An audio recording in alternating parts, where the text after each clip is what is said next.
রাজধানীর তেলের পাম্পগুলো এখন যেন রীতিমতো যুদ্ধক্ষেত্র। কে কার আগে লাইনে দাঁড়িয়ে তেল নিতে পারবেন সেই টক্করই চলছে। মধ্যপ্রাচ্য যুদ্ধের প্রভাব পড়তে পারে এমন আশঙ্কায় তারা এমনটি করছেন বলে জানাচ্ছেন ভোক্তারা। মানুষ হয়তো আতঙ্কে করতেছে, পরিস্থিতির আতঙ্কে করতেছে। আমরা মনে করি যে স্বাভাবিক আছে ইনশাল্লাহ। আমরা এই যে ব্যারিকেড দিয়ে রাখছি, তারপর আমরা জায়গায় জায়গায় লোক দাঁড়া করে রাখছি, আমরা যতটুকু পারছি দিতে পারছি। যখন না পারি, আমাদের বুঝে যদি না থাকে তো আমরা কীভাবে দেবো তেলটা?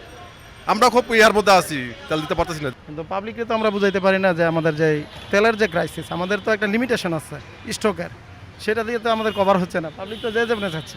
পাম্প সংশ্লিষ্টরা বলছেন, দেশে তেলের রিজার্ভ এখনও ঠিক থাকলেও সাধারণ মানুষের মধ্যে অস্থিরতা সৃষ্টি হচ্ছে।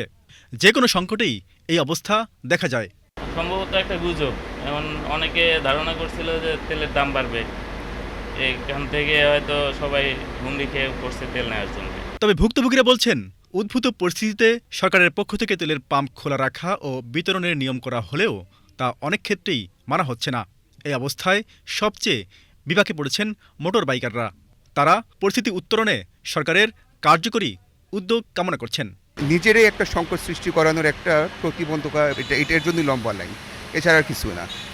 মানে বলে না যে বনের বাঘে খায় না মনের বাঘে খায়, আমাদের বাঙালিদের মনের বাঘেই আগে খায়। আমি 100% বিশ্বাস করি ভাই গুজব, মানে সংকট হবে। কারণ আমি সেই মতিঝিলের ওইখানে মনে করেন না হইলেও 5-6টা পাম্পে ঘুরছি, তেল দিচ্ছে না, টোটালি তেল দিচ্ছে না। তারপর আপনার রাজারবাগের এখানে একটা পাম্প আছে, ওইখানে ওনারা একটা সিন্ডিকেট করে রাখছে যে সরকারি গাড়ি ছাড়া অন্য কোনো গাড়িতে ওনারা তেল দিবে না। তেলের প্রচণ্ড সংকট। এখানে যতটুকু জানতে পেরেছি 300 টাকার বেশি তেল দিচ্ছে না।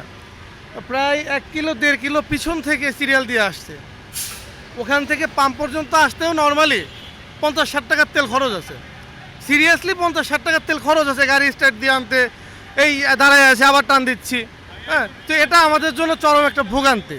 অয়েলের ক্রাইসিস বলতে ব্যাপক, কোনো পাম্পে তেল দিতেছে না, ম্যাক্সিমাম পাম্পই বন্ধ করে রাখছে। এখন জানি না তেল থাকা সত্ত্বেও কি বন্ধ করে রাখছে, নাকি ইচ্ছে করে তারা তেল দিতেছে না, নাকি আসলে তেল তাদের নাই। তেল না থাকলে তো গাড়ি চালাতে পারবো না, ইনকামটা কম হইব। তো ফ্যামিলির একটা সমস্যা, সামনের ঋণ।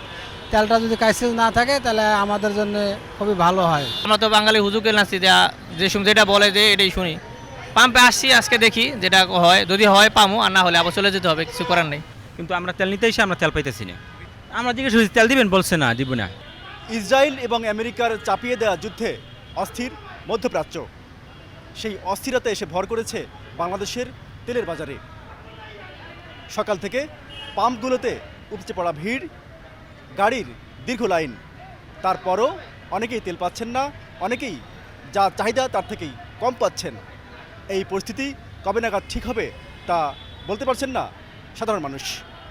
মেজবা শিমুল, বিটিভি নিউজ, ঢাকা।